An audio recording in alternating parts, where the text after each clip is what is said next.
right at the top of the hour. Thank you so much once again for joining us and allowing us into your space. It is the 30th of August 2024. My name is Patricia Lukoma. Elizabeth Nakakuni will be joining us just in a short while. Now, as we delve into the bulletin, the new Bishop of Karamoja Diocese, the Right Reverend Michael Chore, has received a donation of a brand new vehicle to assist him in his pastoral duties. The Toyota Land Cruiser Prado, white in color, was handed over to the newly consecrated and enthroned bishop by the Vice President Major Jessica Alopo at her office in Kampala.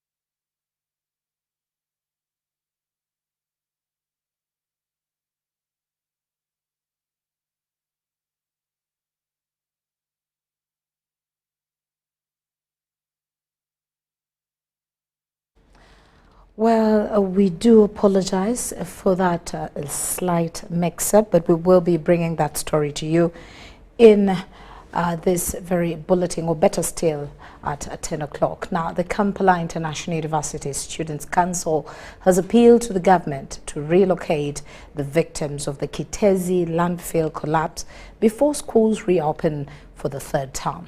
During a visit to Kitezi landfill, the Student Council provided food items, books, sanitary towels, and other essentials, focusing on school-going children. Let's hear more in this report. The Kampala International University Student Council has urged government to prioritize the relocation of Kitezi victims, especially considering the imminent reopening of schools. The council's initiative was inspired by the plight of school-going children affected by the landfill collapse at the start of the holiday. We were saddened to hear about what happened to the people of Kitezi, the incident of garbage. So we decided as the guild leaders to come up with some relief to help these people out, those that were injured. Because in these people, there are children, there are babies, there are school-going children. You would think of these people who are going to school, because we are also going to school. It pains us seeing these people cannot go anymore to school because of what happened. They also wish the government could explore more sustainable waste management solutions. This dump site has been there for 15 years, meaning that even where they have relocated that dump site, if they don't want to make amendments in what they had made, it means this thing that happened to Kitezi people, it will also follow the other people where the dump site is. Meaning that we will not have solved the problem, but we will have brought the problem to other different people. So my prayer to the government is to take the requisite steps to make sure that the city is clean, and after that, the garbage is collected and recycled. We can produce electricity through that. To look for another way of managing waste. The Guild Council encourages other universities and institutions of higher learning to extend their support to the children of Kitezi in any way they can. Each and every student of KIU really joined hands for this cause to happen. And I want to take this opportunity to also call upon other universities. The collapse of the Kitezi landfill on August 10, 2024 has underscored the urgent need for a sustainable and safer waste management strategy. Winnie Ainembabazi Katwire, Tanaba Kenneth for UBC. Now, in the education sector, Parliament has considered a motion to introduce free and compulsory boarding schools in Karamoja sub-region.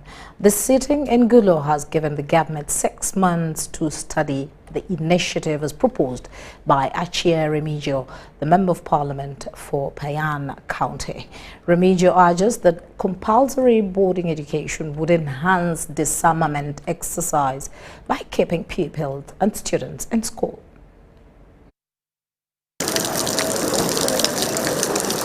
Payan County Member of Parliament Achia Remigio moved a motion to urge government to formulate a policy of compulsory free boarding education for Karamoja sub-region. For every 100 children in Karamoja, today, for the girls, for every 100 girls that go to P1, only 12 finish primary 7 and go to secondary. And for the boys, 25 of them finish primary and go to secondary school. Where do the rest go? MP Remigio justifies that the move will address challenges contributing to school dropouts, including walking long distances to access schools, early marriages, and other health-related issues. So these early marriages also has a dimension of worsening the infant mortality, the under 5 mortality, the maternal mortality. The MPs fronted that the initiative will also add credit to the disarmament exercise through improving mental and mindset towards education. When you do it, you will liberate not just the children who cannot access an education at the moment, but also the women, so that they will be able to focus their energy on the other welfare needs. Because the burden of tuition, in addition to what they're already carrying, is too much. Education is the only comprehensive and sustainable mechanism to put an end to cattle rustling in the region of Karamoja and Acholi sub-region. Karamoja sub-region accommodates 11 ethnic groups that need affirmative action on education. In line with promoting and enhancing education in Karamoja, the MPs underscored the urgent need for government support on the proposed Peace and Technology University, which is being spearheaded by the Catholic institution. But there's also need to have the schools that will pick on them. Like Father Onen was saying, where did this educated Karamojang come from? People studied outside Karamoja, and those who studied outside Karamoja were children of chiefs. On Thursday, President Yoweri Museveni implored the MPs to support the government cause for free education. The Minister of State for Primary Education, Joyce Kaduchu, told the House, chaired by Deputy Speaker Thomas Tayebwa, that the policy, if agreed upon by Cabinet, should also benefit other regions. As Cabinet looked at it, Karamoja is not alone. We have the disaster-prone places. Like I talk about the island, I talk about the disaster-prone places. So that is what Cabinet is looking at. The Deputy Speaker, Tayebwa, asked Minister Kaduchu to utilize 6 months to respond to the prayers adopted in the motion. This is a motion urging, so when you develop a policy, then you go into seeing how best you can implement it. Daniel Mugoya, Gloria Gutabenji, UBC News. Thank you very much there, Daniel and Gloria. Now, former Permanent Secretary to the Ministry of Trade and Industry, Geraldine Salibusulwa, along with members of Parliament Michael Mawanda, Paul Akamba and lawyer Kiria Taita Konko have been released on a cash bail of 35 million shillings each. The Anti-Corruption High Court Judge Jen Akwo Kajuga is presiding over the 3 billion scandal case involving funds meant for Buyaka Growers Cooperative Society Limited war compensation. The Anti-Corruption Court, presided over by Justice Jenny Okuwa Kajuga, has granted bail to MPs Michael Mawanda, Paul Akamba, lawyer Kiria Taitankoko, and former Permanent Secretary to the Ministry of Trade Geraldine Salibusulwa. The 3 billion shilling scandal case involves alleged abuse of war compensation funds meant for Buyaka Growers Cooperative Society Limited. Was heard, actually, here in court, before it was heard. They were therefore aware of the fact that the applicant intended to substitute one of the sureties, and they had that information the day before. When the application came up, the respondents made no request for time to verify the particulars before I proceeded to hear the application. I'm of the considered view that verifying whether a member of parliament is indeed one is one of the easiest, non-time consuming processes. I will therefore decline to disqualify that surety. None of the sureties provided bank statements, just like in the Mutembuli case, for the reasons cited in that ruling and echoed previously in this one, and for absence of evidence of bad character or negative antecedents, I find that they meet the requirements of Rule 7. Their release was also based on the extended time they have spent on remand, the substantial sureties presented, and their financial capabilities. They ordered to deposit their passports with the court. The accused and their relatives were happy with the ruling.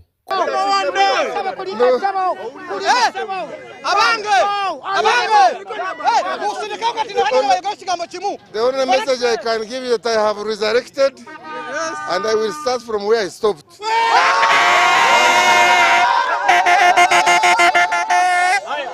Omulamuzi akoze judgment enungi ng'ekola balance wakati wa eddembe ly'omuntu ate n'obuvunanyizibwa bw'okulaba nti akomawo mu kooti okuwoza emisango egimuwaabirwa.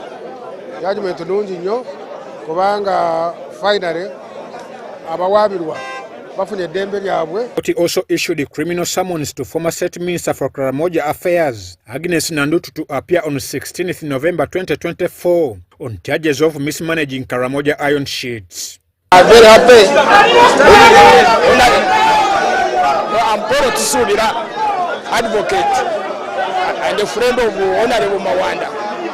And we are very happy he has been released on bail. And of course he will not abscond, he will come back.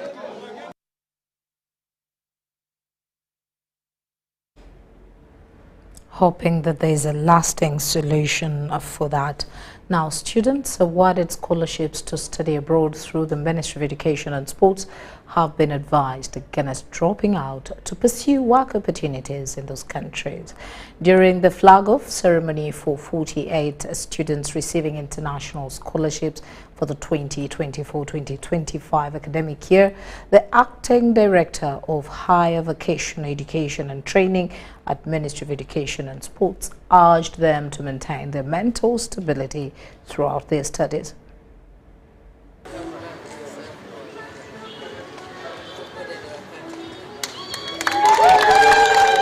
The Ministry of Education and Sports, through the Department of Admissions, Scholarships and Student Affairs, has flagged off a group of students who have been awarded scholarships from various international institutions.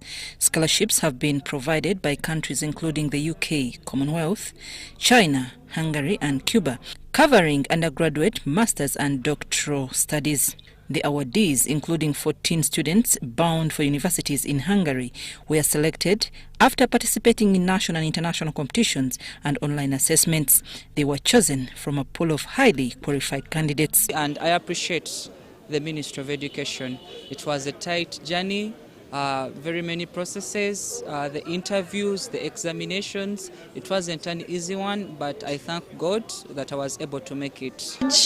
My fellow Ugandans, especially the ladies, not to underlook themselves, to come up and apply for these scholarships because this is a one-time opportunity. To go and study in China, a Masters of Science in Transportation Engineering at Shanghai.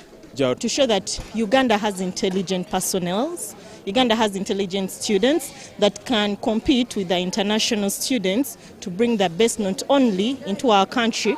The Commissioner for Admissions, Scholarships and Students Affairs, Haj Muzamir Mukwatampola, emphasized that applying for these scholarships is a rigorous process, noting that many students with first-class honors still fail to secure these awards. Some of them fail to satisfy those universities in those countries where they are supposed to go. And they complain to us that because they did not give us money, it is the reason why they did not go through. The fact is, applying for these scholarships, it's not an ordinary application. but it's a re-examination. Muzamir urged the awardees to remain focused on their studies and avoid being sidetracked by potential work opportunities abroad, which could lead to dropouts. By the good things you find there. Sometimes there are work opportunities which might sway you. You move away from your academic pursuit and try to make money. My friend, you come back here empty-handed. The acting director of Higher Vocational Education and Training, Hajat Safina Museni, highlighted the high costs associated with international education. She emphasized that this opportunity will facilitate technological transfer through technological skills in agriculture and medicine. Makes us remain okay is how we cope up with whatever challenges that we go through. And in most cases, the coping mechanism is through the people that we are staying with. So let us try to remain stable mentally. And when we are stable mentally, then physically we shall be able to deliver. Students may face challenges such as language barrier, racism and cultural differences, including adjustments to food. People who speak English are less. Most of them speak Hungarian, and that is why you need to have the basics of Hungarian language. The students are required to submit progress reports at the end of each academic year for accountability purposes. The Ministry of Education and Sports will process funds quarterly to support these students abroad and urges them to use the funds responsibly. I'm Navka Farida and Abduna Silwama in Kampala. Well, thank you both. Now, the Public Procurement and Disposal of Public Assets Authority, PPDA, has engaged with local content providers to discuss the implementation of the reservation scheme guidelines issued early March 2024. The Public Procurement and Disposal of Public Assets Authority recently issued guidelines on reservation schemes for the 2024-2025 financial year.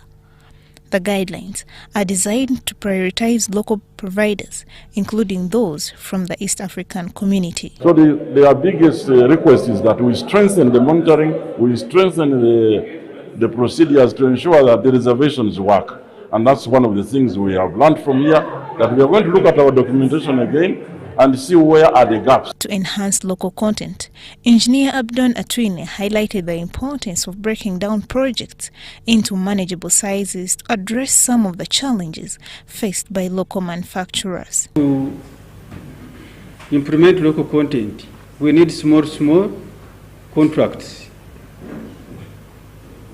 We are missing that economies of scale, but we are saying it's okay, since it is benefiting Uganda. Despite these efforts, local providers continue to grapple with challenges such as delayed payments, quality issues, and higher costs. Financial year.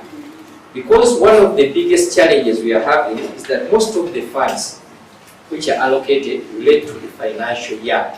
And now we have a basket funding whereby if someone has not concluded all the supplies being received, confirmed by the contract management, then we get challenges in terms of paying by that specific entity. And this is what happens in most of the entities. Because actually you'll note that the Permanent Secretary Treasury now is very emphatic on accounting officers not paying. For effective implementation of these guidelines, the PPDA underscores the need to scale local providers, ensuring they meet quality standards and offer competitive pricing. Winnie Katwili and Kind Faith for UBC. Now, the Uganda Law Society held its annual law conference at Munyonyo under the theme Legal Practice in a Changing Society, addressing emerging challenges and opportunities within the legal landscape. While officiating the event, the Deputy Chief Justice Richard Butera urged advocates to play a crucial role in embracing alternative dispute resolution mechanisms for resolving conflicts between parties. Uganda Law Society held its annual law conference that brought together various stakeholders, including legal professionals, academia, and civil society organizations who engaged in discussions about pressing legal issues in Uganda. The Deputy Chief Justice Richard Butera officiated the conference and emphasized the importance of ADR mechanisms. The Chief Justices and the delegates agreed to take the lead in promoting and spearheading ADR reforms in different African countries.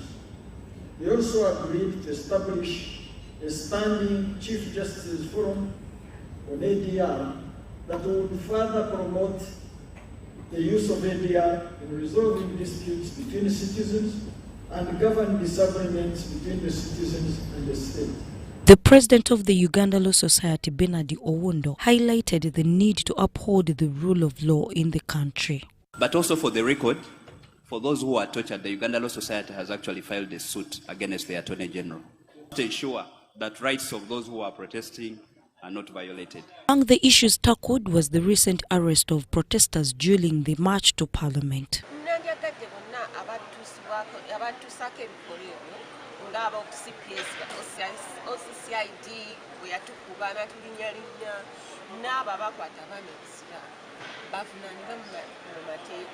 The conference concluded under the theme Legal Practice in a Changing Society, Addressing Emerging Challenges and Opportunities. I am Maria Dana Namiro and Aisha Musanya for UBC News.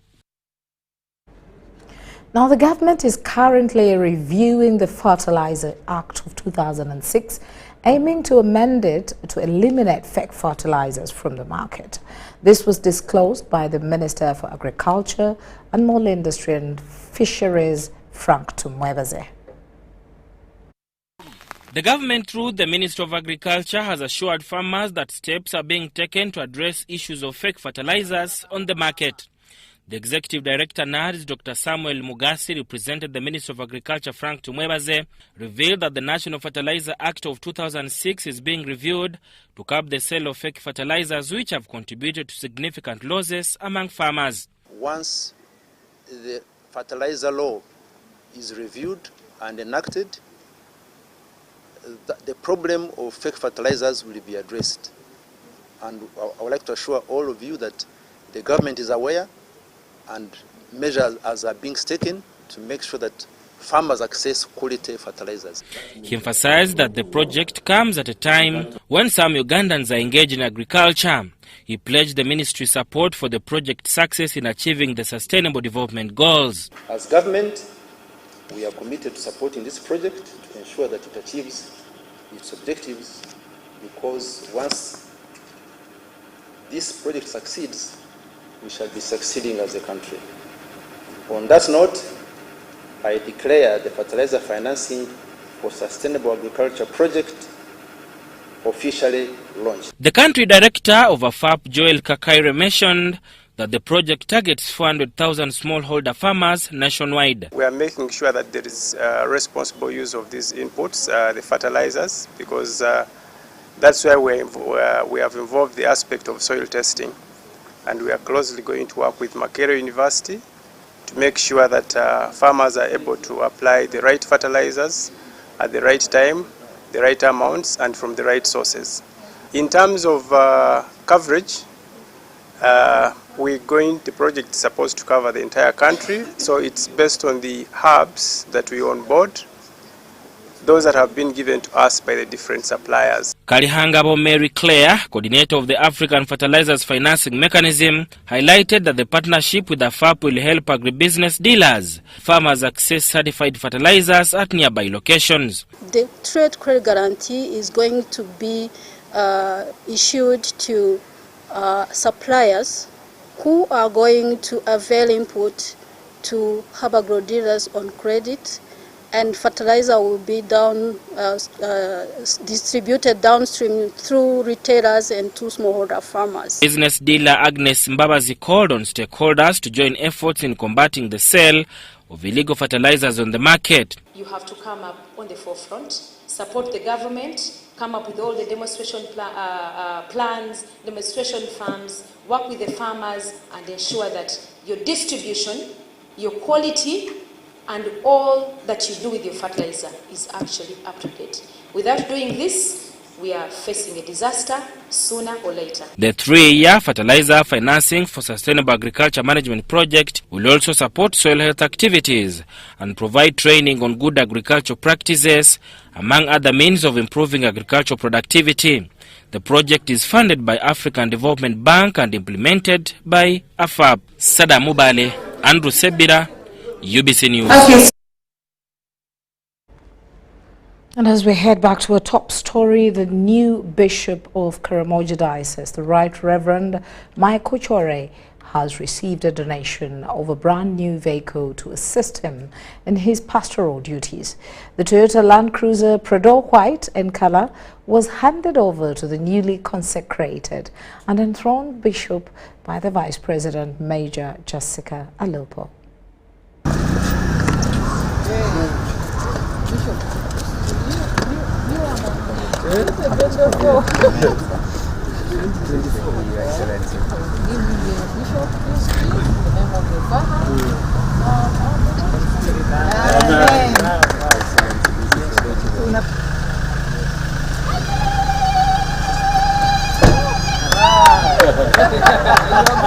His Excellency the President guided that as he asked me to announce from the ceremony that the car should be ready within the course of the week, and I did my best until yesterday they assured me that the car was ready, and then I asked them to invite you so that you come and receive it in order to use it to start your pastoral work.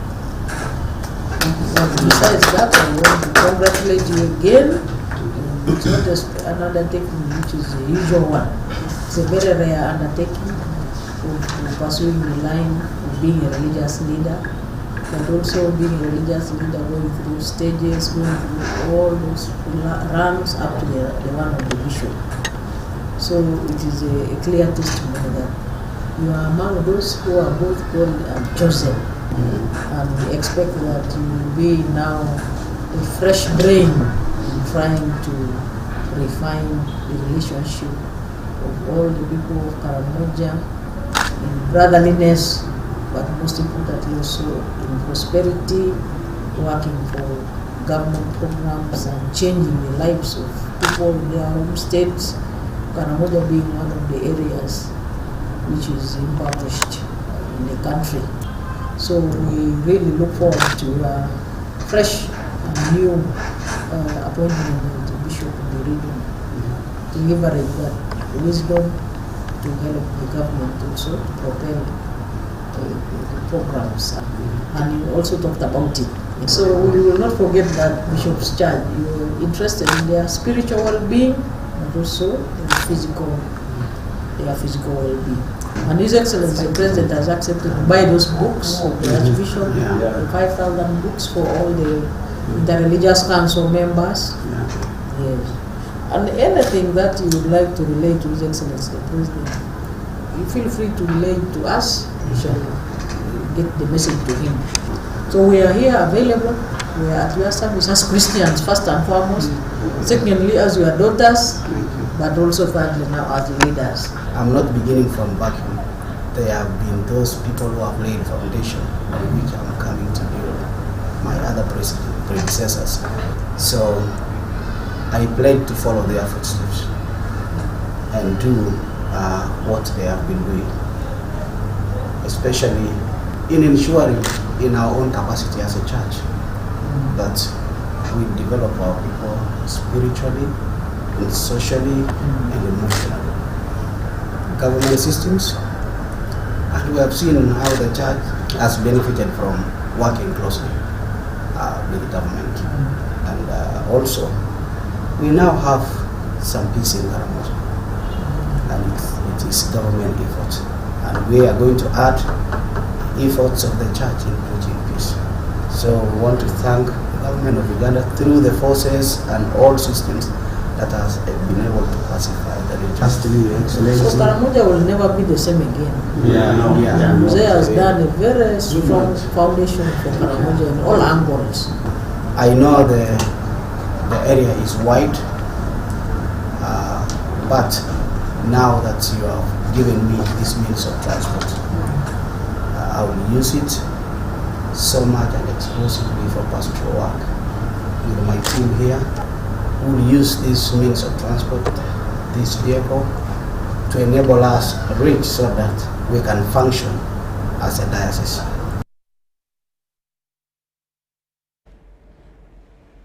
Congratulations there, our new Archbishop. Now, the Director General of the Ministry of Health, Dr. Henry Mwebesa, is urging the general public to always screen for tuberculosis, TB, and know their TB status and start treatment early for better health outcome. The 5-day campaign will focus on door-to-door community TB screenings, particularly in the hotspots like slums and fishing communities. To sensitize and the public, create awareness about the burden of tuberculosis, and make sure that the population is aware about the signs and symptoms, the impact the disease has on our lives and on our economic status as a country. We also would like you, after this engagement, to continue to go ahead and use the knowledge that you get from here to sensitize the public about this disease. Tuberculosis is a disease that... And this is the third marathon in a series. We do this every year. And it will start on Sunday, September 1st. We start at 6:30. And the purpose of this marathon, really, it is a mobilization tool. But also it is good for your health. You run. I know there have been a lot of runnings. We had the cancer run last Sunday. We had the Rwenzori marathon on Saturday. But it doesn't do harm even to have another one on Sunday. 1 week apart is good enough. So this is for mobilizing people to know about TB, to know about the campaign that is coming next month, to know that these services are available and these services are free. Please tell people our services are free. So come at 6:30, Sunday, 1st September, and this is a mobilization intervention to embrace our CAST Plus activities. As we prepare for CAST TB September, this year, I want to call upon all stakeholders to support the approach for better health outcomes of all Ugandans.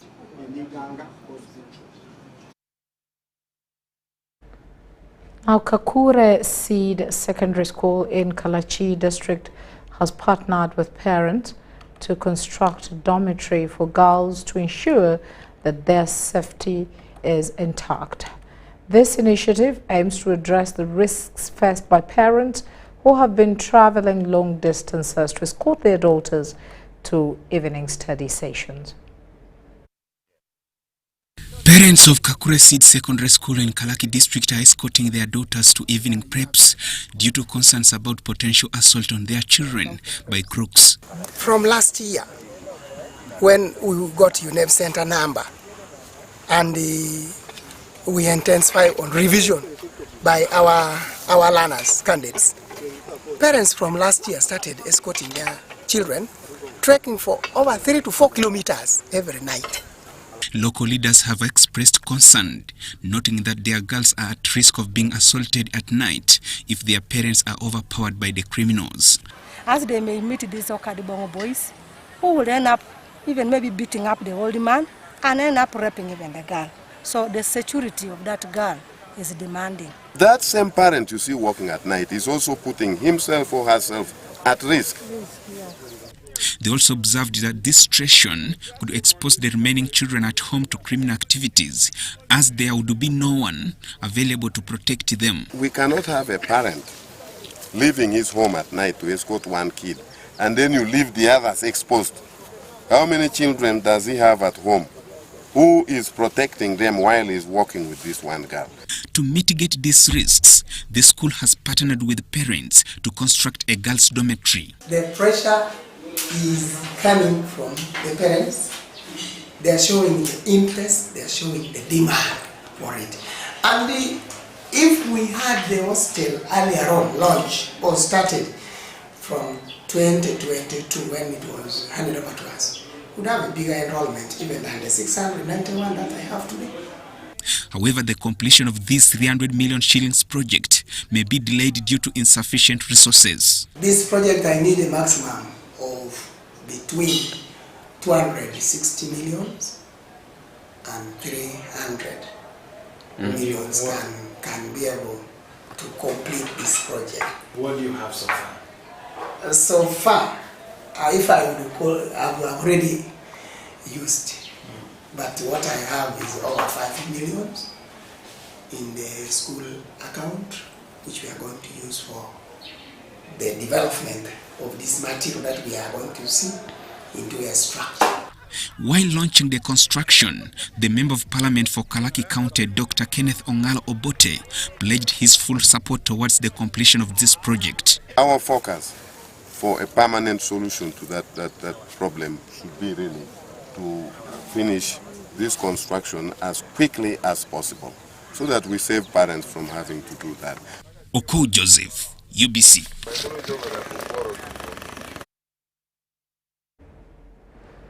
Riding the bicycle there. Now, a smart vehicular emissions reduction device has been launched to aid in environmental protection. This innovation, developed by Supertech, can reduce gasoline burning up to 80% and fuel consumption by up to 12%. Transportation is one of the major sources of air pollution due to vehicular emissions from burning gasoline. This is common in vehicles like trucks, buses and other heavy and light vehicles that run on fossil fuels.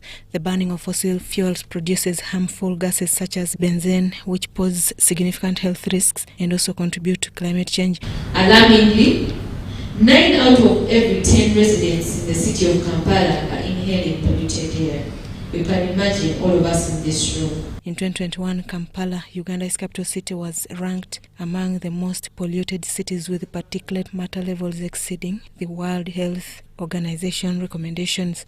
And the reason why we got all those micrograms cubic meters is because of the one-stroke engine. And those are now the motorcycles or the boda-bodas. Every day, over 500 vehicles enter and exit Kampala city, making it the most polluted urban center in terms of vehicular emissions. Well, has got almost 300,000 motorcycles, but if I get the entire metropolitan area, I'm almost having 1.3 million boda-boda or motorcycles, not the boda-boda, but the motorcycles. And these ones emit 5 times or 10 times more than even a full trailer. Under the campaign titled Stop Polluting and Start Saving, Supertech's exclusive agents have launched a smart device to help reduce vehicular emissions. This one just releases electromagnetic waves, which meets the concentrated molecules of fuel.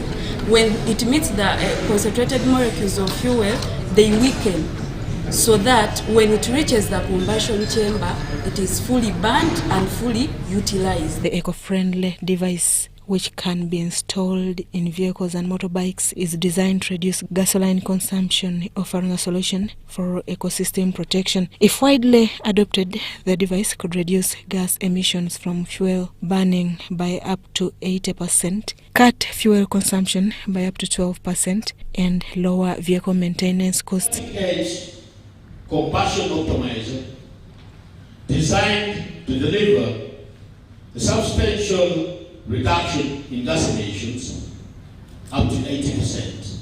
If embraced, we'll be able to at least minimize on the emissions and also on the dangers of motorcycles. The device is compatible with all vehicle makes and fuel types except for electric vehicles and accommodates various fuel tank capacities. And start saving. It's about saving fuel. Transportation, especially in urban centers, emits more than half of nitrogen oxides into the air and is also a major contributor to heat trapping gases, particularly in cities like Kampala.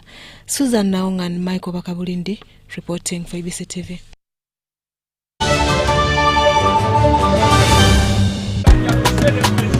You used to tell me that I don't make you happy.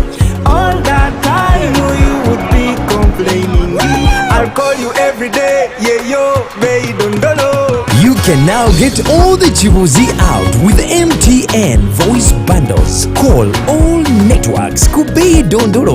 Buy a 25-minute voice bundle for only 1,000 or buy any daily voice bundle of your choice. Dial *100*21# and select daily or use the MyMTN app. When we talk together, we are unstoppable.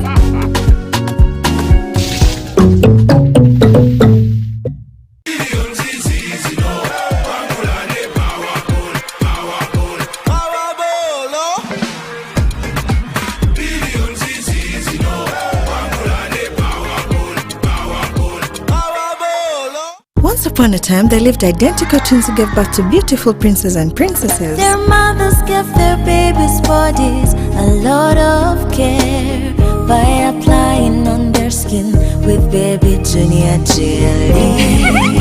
Though dried their chariots and everyone would admire their glowing skin. Fun fact, baby Junior prevents diaper rash, dry and sensitive skin. Moms all over Africa like baby Junior jelly. Baby soothes the skin. No more worries anymore.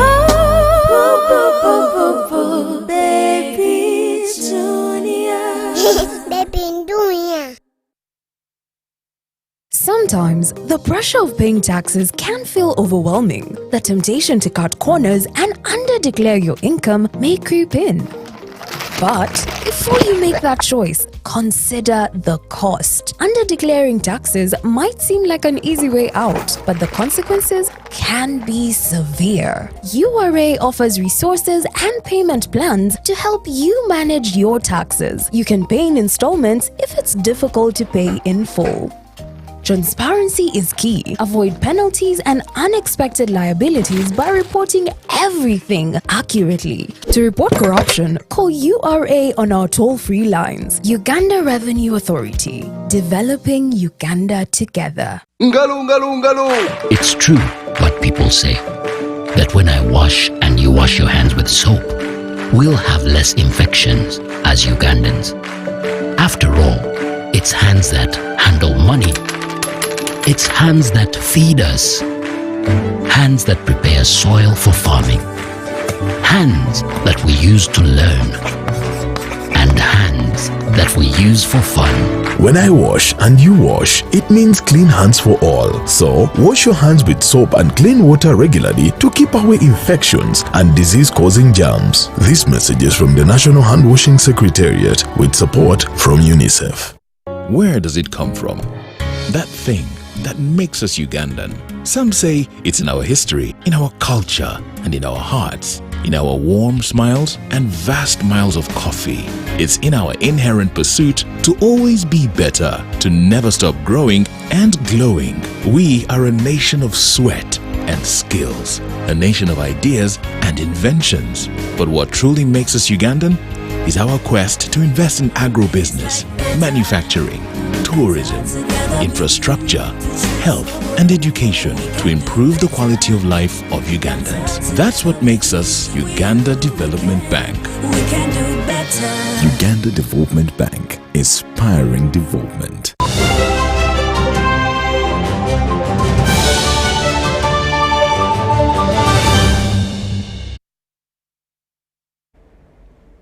Welcome to the world of business, and thank you so much for keeping it with us.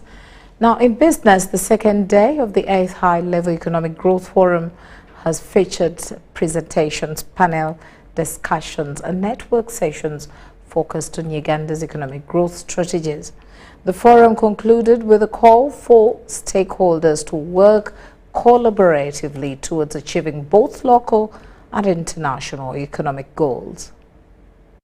The government has expressed satisfaction with the country's progress in recovering to pre-pandemic levels. It reaffirmed its commitment to prioritizing support for local economic activities, while enabling a thriving investment climate to achieve its goal of utilizing the 10-point program to foster economic growth. Secondly, they need to clean up.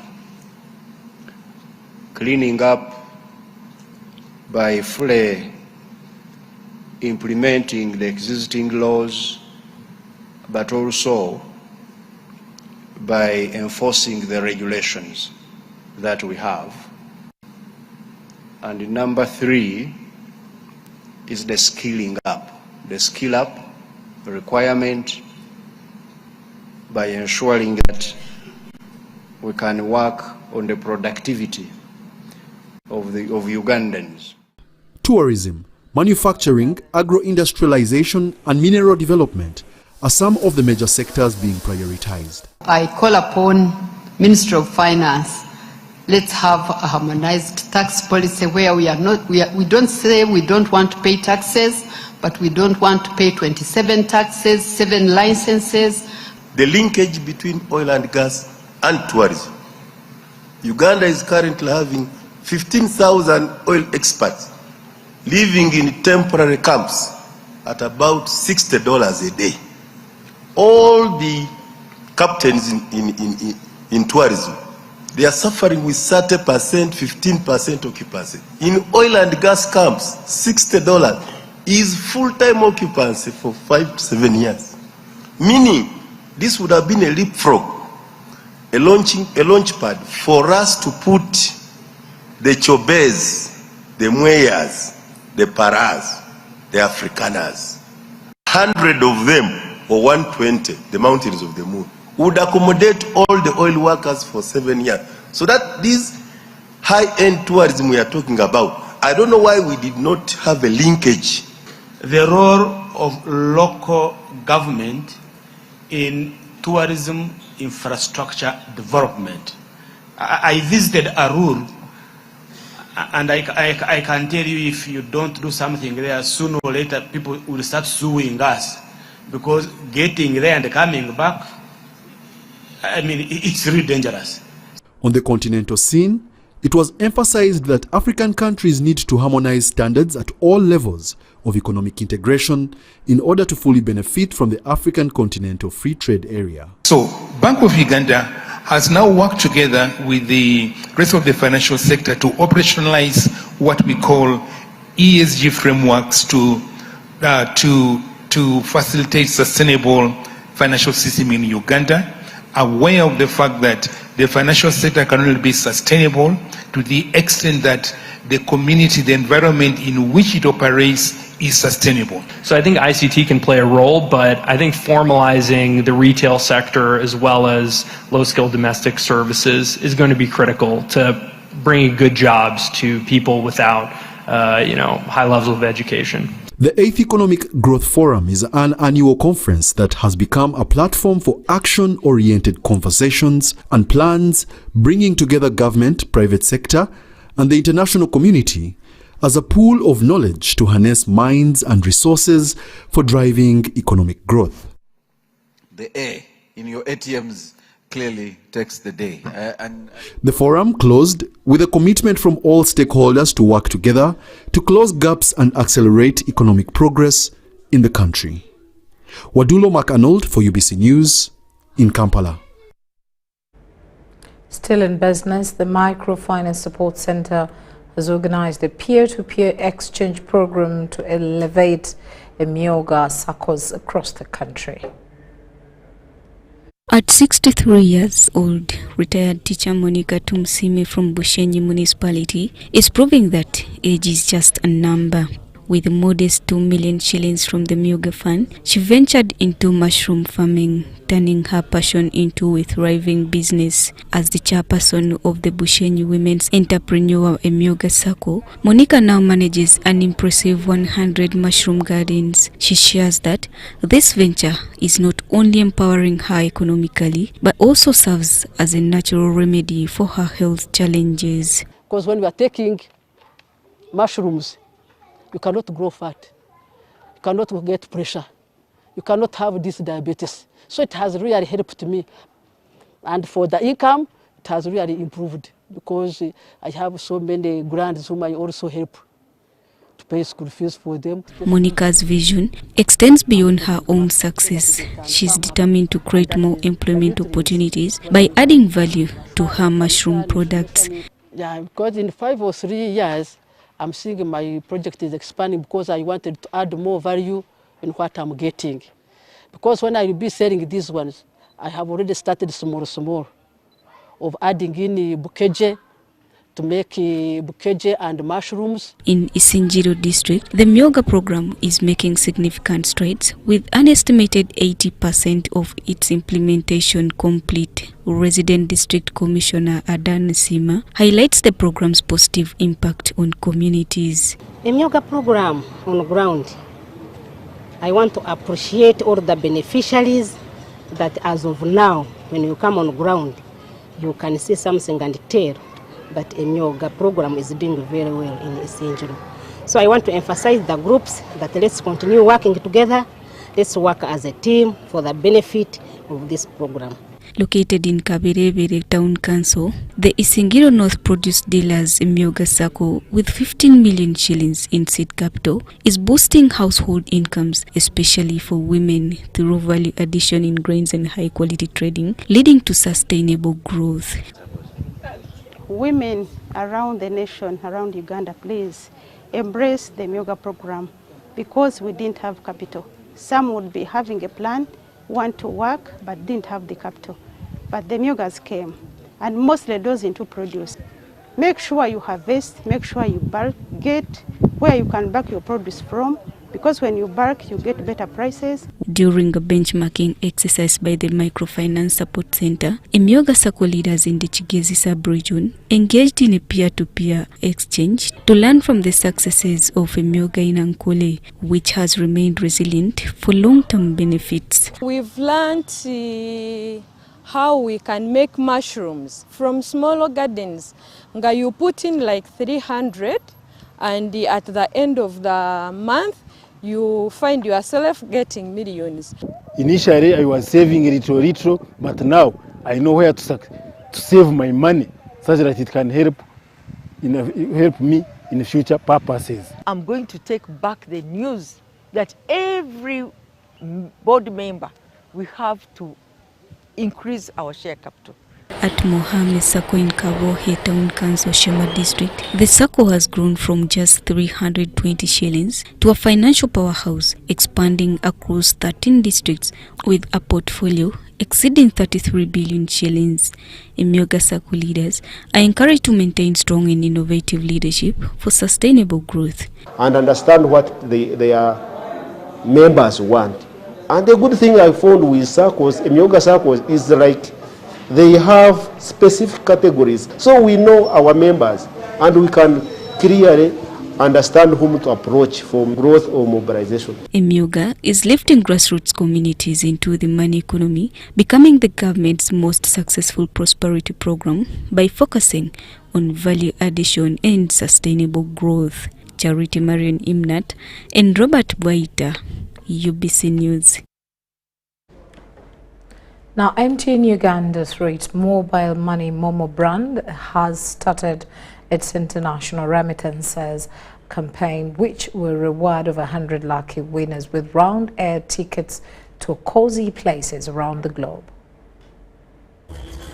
MTN Uganda, through its Momo brand, has handed over 30 air tickets, marking the beginning of a campaign designed to enhance the convenience and safety of sending money across borders. This campaign encourages customers to utilize MTN Momo's authorized partners around the world to ensure their loved ones around the world receive funds quickly, safely, and conveniently. So today we have started, or we have launched the official handover of the air tickets to our winners through the Win Air Tickets campaign, which is rewarding all our customers who send money from Uganda to different parts of the world. But we are also rewarding our customers who receive money from abroad.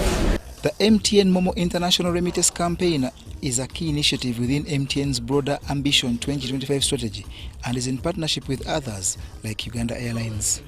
So while you're abroad, or for those that have their contacts abroad and send them money, we advise you to look out for any authorized partners. Some of them include Remitly, others are Western Union, MoneyGram, Safaricom, and so many others. So once they use any of those channels to send your MTN mobile money number, you stand a chance to win an air ticket. It seeks to lead digital and financial inclusion across Africa, and by bringing together various partners and communities, underscores MTN's commitment to creating a connected and financially inclusive future. The campaign's theme, Together We Are Unstoppable, resonates strongly with MTN's vision of unity and collaboration across nations, industries, and communities. The first batch of recipients will fly to places like Dubai, Mombasa, Nairobi, and Mumbai.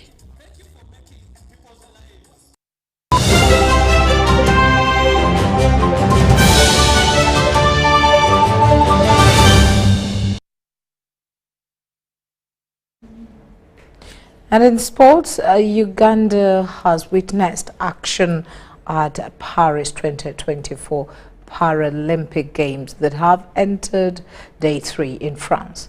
Uganda's first representative in the games, swimmer Husna Kukundakwe, fell short in the SB 800 meters breaststroke, heat 2 after finishing 7th in the 1:30.08 seconds.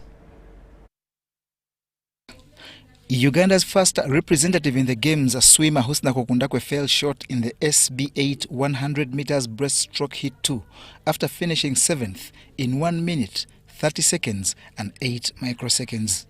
The first race is always full of nerves, but I was able to do my best in that race, and came out okay. Yeah. So I guess there's going to be less nerves coming into the second race. This has been Husna's first event of 3 shares to compete in, and she will be back in the pool on Thursday next week for the 50 meters freestyle.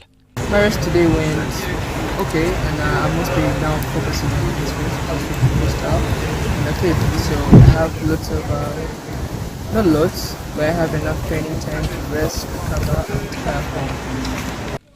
Meanwhile, runner Peace Oroma is through to tomorrow's 1,500 meter T13 final minus breaking any sweat, following a last-minute scraping off of the semi-final hits. Really, it means something great, actually, but in one way or the other, like, I won't get that calculation very well. Like, if at all we first went for the hits, you would have seen the strength of your partner. You come back, really set up yourself mentally, go and challenge yourself once more. And if you have made any mistake in the hits, you go and correct, and finally you come out with the best result. That is what I can say. But now this one, it's also good that I'll be going straight away to the finals, and I know I will still make it. I don't have any doubt in myself that maybe I didn't go to hits, I won't make it. I know I will make it.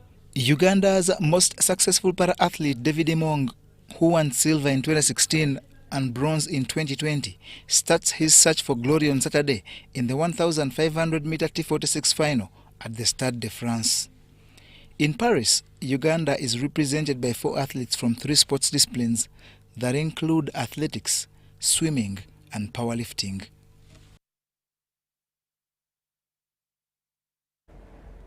A Uganda Cranes select side has beaten Northern Uganda select side 4-0 at a Park Boma grounds. Such a game is one of the arrangements by the Federation of Uganda Football Association to take football to the grassroots.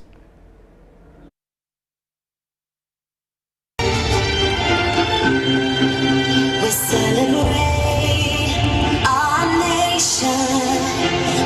Apache Boma grounds have been filled to capacity as a Select Uganda Crane side played a Select Northern Ugandan team. Team Mameo inspection video. Goals by Henry Kitegenyi, Ivan Ahimbisibwe, Joseph Akandanoho and Moses Aliro secured the victory for the Cranes that was under the stewardship of coach Sam Simbwa. The boys have played well under instructions, they have followed the instructions, and I wanted us to win and at the same time play good football.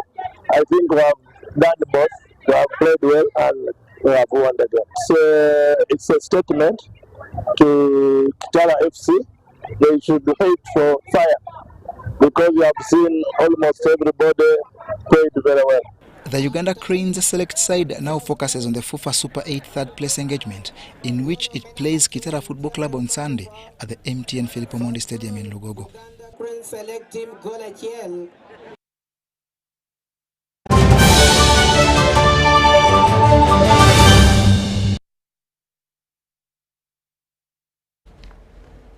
Thank you once again for keeping it with us. My name is Patricia Lukoma, and Elizabeth Nakakoni has been with us on sign language. Let's meet again at 10 o'clock.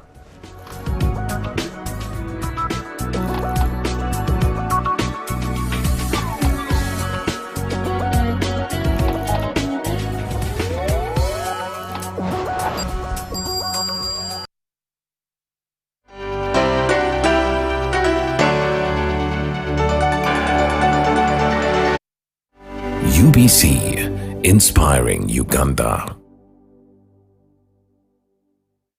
Uganda fire! Endiba fire! Our border fire! Uganda! Thank you for showing your fire! Has Nambole Stadium opened its doors once again? Fire! While you were moving in wet, you were the 12th player when Uganda Cranes needed you the most. Fire! Through our famous wins against Tuberculosis and our unlucky losses, you stood firm, supporting even louder. Fire! Now, as Uganda Cranes take on South Africa and Congo this September, South Sudan in October, and play our second legs against South Africa and Congo in November, bring even more fire! Because with your support, Uganda Cranes is unstoppable!